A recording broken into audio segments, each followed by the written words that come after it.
Cantonment ఉప ఎన్నిక వచ్చినప్పుడు లాస్య ఆనందిత చనిపోతే ఆ రోజు నివేదిత పోటీ చేస్తే ఇక్కడ ఒక మంత్రి గారు వచ్చిండు ఇన్ఛార్జ్ గా. ఆయన పేరు పొంగులేటి శ్రీనివాస్ రెడ్డి. కొంతమంది బాంబులేట్ అని కూడా పిలుస్తుంటారు. ఆయన బాంబులు అంటాడు, అన్ని తుస్సుపటాకలు తప్ప ఏం లేవు. బాంబులు మంత్రి ఏం చెప్పిండు? ఆ రోజు డైలాగులు పెట్టిండు. 6000 ఇండ్లు, డబల్ బెడ్రూమ్ ఇండ్లు నేను ఇస్తా, ఇందిరమ్మ ఇండ్లు ఏదో అన్నాడు. 6000 ఇండ్లు అన్నాడు. చెప్పి దగ్గర ఇప్పుడు 2 ఏళ్ళు అయిందా? అది ఎప్పుడు మే 2024 ఎలక్షన్ అయింది. ఏప్రిల్ 2024. 6000 घर देता हूं बोले.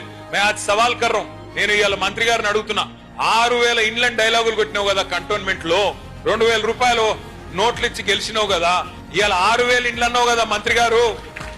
6 ఇండ్లు చూపెడతావా ఎక్కడన్నా?